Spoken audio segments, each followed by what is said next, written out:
Tuota kauna hietsä palaka teekton takamai haalia. Mun musiikkalle artan tämän palaka. Ja tahmanna Vosta muistuihmanna vuodas käseen märkuin kärteen luhte ies nuus tuoris nootsuun altu kitta imähteen loihtihteen kota liivtse tuvle tahpa huvvan tsekkas kovais chalmiin koi mattui malmi rahpaa huvvan tallema titolatsa miisi kuottimi akalas johtimi luontuu armee hähtee vuhti nautti pohtuu kottumissa tai oktaa vuhtea vaikka tuota aktossoita katse alkaa karta parkahi min massu kaunuh kauppokin toppe tusse palkkade.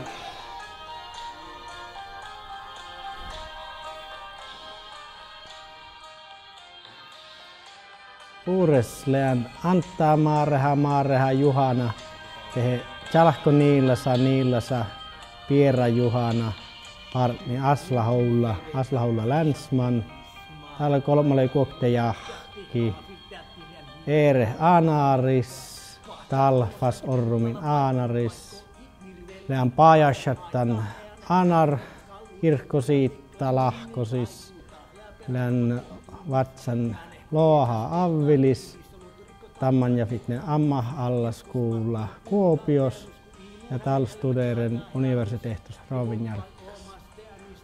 Tosiaan olen viimein päässyt palaamaan kotiseudulleni. Viime keväänä muutin 11 vuoden poissaolon jälkeen takaisin Inariin. Aloitin sillä työt projektipäällikkönä ja todellakin tuntuu, että olen tullut takaisin kotiin. Maailmalla ollessani on ollut aina semmoinen selittämätön tyhjyys sisällä, joka sai nyt nimen, kun palasi kotiseutu, että koti-ikävässä on ollut kyse. Tosiaan lukion jälkeen ja armeijan jälkeen menin suoraan Kuopioon ammattikorkeakouluun opiskelemaan, jota opiskelin yli 9,5 vuotta.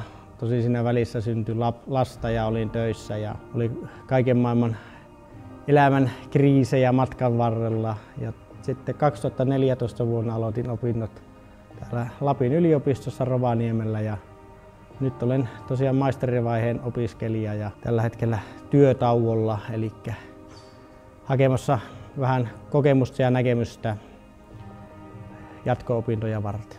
Eli peruskouluhan me kävi Inarissa, ihan siinä kotikylässä ja sen jälkeen kun pääsin peruskoulusta, piti tehdä niitä valintoja, että mihin lähtee opiskelemaan. Ja se valinta ei ollut mulle itselle helppo, koska me olin myös lapsuudesta lähtien ollut mukana perheen porohommissa ja kummisetäni olisi halunnut ottaa minut oppipojakseen metsään.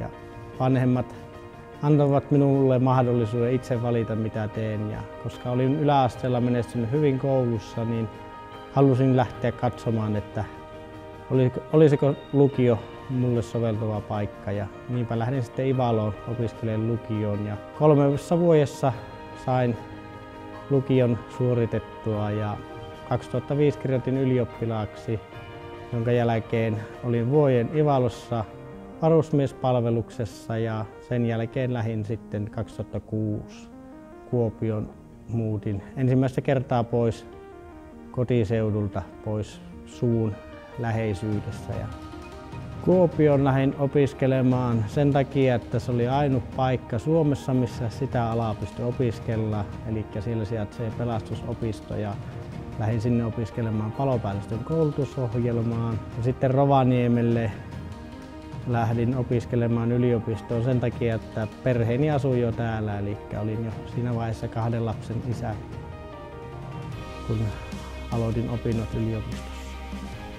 Tosiaan se päätös ei ollut vaan helppo minulle, että mihin lähden peruskoulun jälkeen opiskelemaan, koska porotyöt, mitä sukuni oli tehnyt pitkän aikaa, kiinnostivat, mutta siihen aikaan kaksoistutkinnon suorittaminen ei ollut mahdollista, joten jouduin tekemään valinnan sitten ammattikoulun ja lukion välillä. Ja koska olen kuitenkin monipuolisesti kiinnostunut maailmasta ja kaikesta mitä täällä tapahtuu ja olin sen takia pärjännyt hyvin yläasteella, niin päätin lähteä lukioon katsomaan, että olisiko se sopiva polku minulle. Minulle ehkä tärkeintä siinä ajassa oli se, että minulla oli vanhempien tuki ja vanhemmat ei painostaneet minua, vaan halusivat keskustella ja päätin mitä vain, niin halusivat vain tietää, että on perusteltu päätös ja että se tulee sydämestä. Ja näiden keskustelun jälkeen minulla oli kuitenkin semmoinen turvallinen olo, että vaikka se ei olisikaan onnistunut se polku, niin tiesin, että vanhemmat rakastaa ja ovat ylpeitä, että kuitenkin yritin.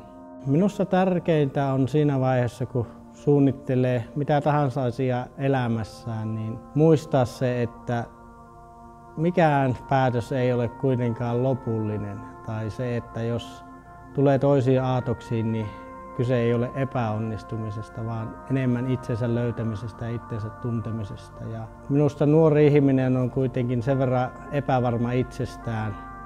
Se yleensä vasta 10 vuotta myöhemmin on kasvanut sen verran aikuiseksi, että pystyisi edes tietämään, että mitä haluaa elämältään. Joten kyllä se on tärkeää siinä vaiheessa, kun pitäisi niitä tärkeitä valintoja tehdä, että on semmoinen ymmärtäväinen ja hyväksyvä ja rakastava ympäristö, kasvuympäristö, missä olla. Ja silloin sitä voi tuntea, että ei tarvitse ottaa niissä valinnoissa liian paljon painetta, vaan pystyy kuuntelemaan sydämen ääntä ja mikä siinä hetkessä tuntuu parhaalta, koska varma asia maailmassa on vain muutos. Ja jos minäkin katson omaan lapsuuteen ja nuoruuteen, niin maailma on nykypäivänä hyvin erilainen kuin mitä oli siihen aikaan, kun tein niitä valintoja. Ja varmasti valitsin eri lailla nykymaailman ajassa, mutta kuitenkin kaikki on mennyt ihan hyvin.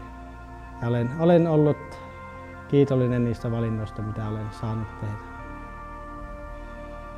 Haluaisin kaikille muistuttaa, että sieltä kotoa liian aikaisin lähteminen ei ole mitenkään järkevää valinta. Että itsellekin se tuli selväksi vasta jo täysi-ikäisenä, kun lähdin kauas Kuopioon opiskelemaan pois kotoa, että se hyppäys oli todella suuri siitä ympäristöstä, missä oli tuki ja turva ja missä tunti olonsa turvalliseksi, suurkaupunkiin yksin vastaamaan kaikesta, niin kyllä mie näen sen, että varsinkin silloin peruskoulun jälkeen, niin jos vaan mitenkään on mahdollista, niin hyvä olla siellä itselle tärkeiden ihmisten ympärillä ja lähellä, koska vaikka se ehkä siinä iässä tuntuukin, että on valmis jo kaikkeen, niin kylmä fakta on se, että harva nuori on siihen aikaan valmis ottamaan sitä vastuuta, mitä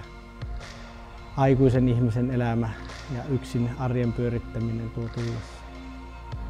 Ehkä suurin haaste minulle oli lähteä opiskelemaan kauas pois kotoa oli se, että se kulttuuri oli niin erilainen ja se ympäristö, että peruskoulussa Inarissa ja lukiossa Ivalossa meillä oli tiivis ryhmähenki, tehtiin porukalla läksyt kaverien kanssa ja tsempattiin toista pääsemään maaliin ja tekemään kouluhommat.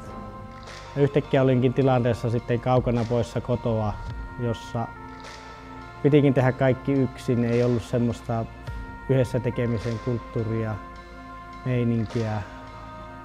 Ja nyt aikuisena jälkeenpäin voin sanoa, että siihen varmasti myös miksi se tuntui niin haastavalta oli se, että minulla on ollut syntymästä asti neurologinen poikkeavuus, joka tunnetaan nykyään nimellä ADHD, mutta minulle se diagnosoitiin vasta 27-vuotiaana. Ja sitä lähdettiin tutkimaan sen takia, kun oli niissä ammattikorkeakoulun opinnoissa loppuvaiheessa niin suuria haasteita. Eli siinä vaiheessa, kun oli omatoiminen opiskelu, oli se opiskelumuoto, niin yksinkertaisesti en saanut tehtyä asioita. Ja monta vuotta päätä seinään hakattua, niin halusin lähteä tutkimaan, että mistä on kysymys, että kuinka yritän, niin valmista ei tule. Ja siitä sain myös selityksen monen asian aiemmin, että miksi jotkut asiat tuntuvat niin vaikealta tai miksi joskus ovat tunteet olleet niin pinnassa. Mutta kyllä minusta tuntuu, että suurempi tekijä siltikin on se aivan erilaiseen kulttuuriympäristöön muuttaminen ilman sosiaalista tukiverkkoa. Niin se oli se suurin haaste opiskelemaan ja maailmalle lähtiessäni. Ja varsinkin kun porot ovat mulle rakkaita ja tärkeitä ja haluan jatkaa suvun porotöitä, joten kaukana olemista huolimatta kuljin koko ajan poroerotuksista ja matkustin sinne kotiseudulle hoitaa niitä poroja ja sehän tietenkin vaikutti myös opintoihin, koska kaikki aika ei ollutkaan opinnoille käytössä. Mutta mun muistohan kois pohkai tannahte ällin ja takkarahte tallekoton ja rahkisvuota siste ja tuon rahkista ietsä ja tuu pirrasis lää olmuikkähtön sahta rahkisti. Talleta ässi laave manna porrin ja kun lää takkar pirrasahte toni tarppas pallahahte vaikka ähpä lihkostuvasi nuahte tai hilitse takkar maailmistuorra ässiähte. Olmushan ahpatan bokte, josta tahpa huva juoita feillä tai manna pastu. No, tan tihte ikanne nuko smehtahtanah tätä liitsetäkkar manimusväljen tälle kun to väljehtäisi tuderen paikki. Puurestahan manna. Jos muuskelee manna.